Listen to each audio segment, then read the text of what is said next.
Hello friends, আমি হালিমা। আমার ছোট্ট রান্নাঘরে আপনাদের সকলকে স্বাগত।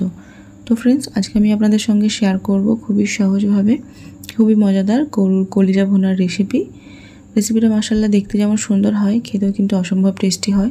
তো দেরি না করে চলুন তাহলে দেখে নিন রেসিপিটা আমি কীভাবে বানাচ্ছি। তো রেসিপিটা বানাবার জন্য এখানে আমি তো গরুর কলিজা নিয়েছি 500 গ্রাম মতো, আপনারা কম বেশি করতে পারেন। তো কলিজাগুলো আমি দেখুন একটু ছোটো ছোটো টুকরো করে কেটে নিয়েছি। খুব বেশি বড় বড় টুকরো করলে ভালো লাগে না, ছোটো ছোটো টুকরো করলে এটা দেখতে ভালো লাগে। তো এখানে প্রথমে একটু ধুয়ে আমি অবশ্য নিয়েছিলাম, তারপরে আমি একটু ধুয়ে নিচ্ছি। তার জন্য আমি এখানে একটু হোয়াইট ভিনিগার আর একটু নর্মাল পানি দিয়ে একটু ভিজিয়ে রেখে দিচ্ছি 10 মিনিট মতো, তাতে করে এক্সট্রা ব্লাডগুলো এটা রিমুভ হয়ে যাবে। আর এক্সট্রা যে গন্ধ থাকে কলিজার মধ্যে সেটাও কিন্তু রিমুভ হয়ে যাবে। তো ভালো করে একটু নাড়াচাড়া করে নিয়ে আমি একটু পরিষ্কার পানি দিয়ে ধুয়ে নিয়েছি। এবার আমরা এটা ম্যারিনেট করব, তার জন্য একটু মশলা তৈরি করতে হবে। এখানে নিয়েছি 1 চামচ মতো জিরে, 1 চামচ ধনে, 1 চামচ মৌরি। তো এগুলো আমি একটু ব্লেন্ডারে ব্লেন্ড করে নিয়েছি। দেখুন একদম কিন্তু পাউডার করে নিয়ে একটু দানা দানা আছে, এরকমভাবেই করে নিতে হবে। আর একটা মশলা মাত্র তৈরি করব, তার জন্য এখানে আমি নিয়েছি 6-7টা মতো কাঁচা লঙ্কা। ছোটো সাইজের পেঁয়াজ ছিল বলে আমি 4টে নিয়েছি, বড় সাইজের হলে 2টো নিলেই হবে। ছোটো সাইজের একটা টমেটো, আদা আর রসুন। তো এগুলো আমি একটু চপড করে নিয়েছি। এগুলো কিন্তু পেস্ট করব না, এরকম যেন একটু দানা দানা থাকে সেরকমভাবে করে নিতে হবে। আর এখানে আমি গুঁড়ো মশলার মধ্যে ব্যবহার করব শুধুমাত্র হলুদের গুঁড়ো আর একটা পাতিলেবুর রসটা সম্পূর্ণ আমি দিয়ে দিচ্ছি। তো বন্ধুরা, পাতিলেবু যদি আপনাদের হাতের কাছে না থাকে 1 চামচ মতো ভিনিগার দিতে পারেন, আর ভিনিগারও যদি না থাকে তাহলে আপনারা 2 চামচ মতো টক দই দিতে পারেন।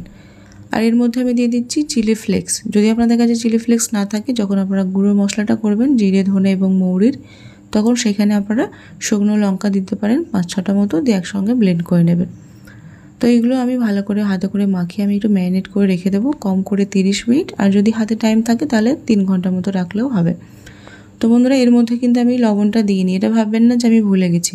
যেহেতু এটা গরুর কলিজা, তো এটা একটু শক্ত হয়ে থাকে, আর যদি লবণ দেন তাহলে এটা কিন্তু আরও শক্ত হয়ে যাবে, আর এটা সিদ্ধ হতে কিন্তু দেরি হবে। তার জন্যই আমি এখানে লবণটা কিন্তু দিইনি, আপনারাও কিন্তু দেবেন না। তো 30 মিনিট পর আমি এবার রান্নাটা স্টার্ট করলাম। প্রথমে আমি গ্যাস ওভেনটা অন করে কড়াইটা গরম করে নিয়ে আমি একটু সাদা তেল গরম করে নিয়েছি। আপনারা চাইলে কিন্তু সর্ষের তেল দিয়েও করতে পারেন। তো তেলের মধ্যে আমি দিয়ে দিয়েছি গোটা গরম মশলা, যার মধ্যে আছে তেজপাতা, দারচিনি, লবঙ্গ আর এলাচ। তো সুন্দর একটা ফ্লেভার আসার পর আমি এই যে ম্যারিনেট করা কলিজাটা দিয়ে দিলাম। তো কলিজাটা কড়াইয়ের মধ্যে দেওয়ার পর গ্যাসের ফ্লেমটা লো টু মিডিয়াম রেখে আমি এবার একটু নাড়াচাড়া করে নেব। তো বন্ধুরা দেখুন, রেসিপিটা বানানো কিন্তু খুবই সহজ, অবশ্যই কিন্তু ট্রাই করবেন। আর এই রেসিপিটা আপনারা ভাত, লুচি, রুটি, পরোটা সবের সঙ্গে কিন্তু পরিবেশন করতে পারবেন, খুবই ভালো হয় খেতে। একবার অন্তত ট্রাই করে দেখতে পারেন। আর এখানে আমি যখন মশলাগুলো দেখুন যেভাবে করে দিয়েছি ঠিক সেইভাবে করে আপনারাও দেবেন, গুঁড়ো কিন্তু ব্যবহার করবেন না। এইভাবে করে যদি আপনারা দেন তাহলে আপনাদের যে গ্রেভিটা হবে সেটা মশলা অনেকটা বেশি হবে, আর ভাতের সাথে বা রুটি পরোটার সাথে খেতে কিন্তু খুব ভালো লাগবে। তো আমি এখানে এবার পানি দিয়ে দিয়েছি। নাড়াচাড়া করার পর কিছুটা পানি বার হয়েছিল, তারপরে আবার একটু পানি দিয়ে দিয়েছি বয়েল হওয়ার জন্য। তারপরে আমি এখানে দিয়ে দিচ্ছি দেখুন লবণটা কিন্তু অবশ্যই বন্ধুরা ম্যারিনেট করার সময় দেবেন না, পরে কিন্তু দেবেন। তো লবণটা দেওয়ার পর অবশ্যই একটু টেস্ট করে নেবেন। তো আমার এখানে একটু কম হয়েছিল, আমি আবার একটু দিয়ে নিয়েছি। এবার আমি ঢাকা দিয়ে রেখে দেবো, আর গ্যাসের ফ্লেমটা করে রেখে দেবো একদম লো টু মিডিয়াম। তো মাঝে অবশ্যই একবার খুলে আমি নাড়াচাড়া করে দিয়েছিলাম। তো দেখুন এখানে আমি বয়েল হওয়া পর্যন্ত আমি এখানে কুক করে নিয়েছি। অবশ্য বয়েল হয়ে গেছে এখানে কলিজাগুলো। তো দেখুন একদম ওই যে পানিটা দিয়েছিলাম, পানিটা কিন্তু একদম অনেকটাই বেশ শুকনো শুকনো হয়ে গেছে।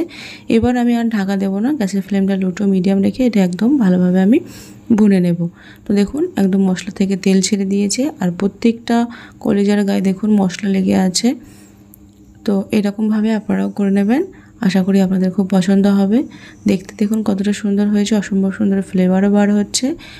কলিজার যে এক্সট্রা গন্ধ সেটা কিন্তু আপনারা পাবেন না এভাবে রান্না করলে।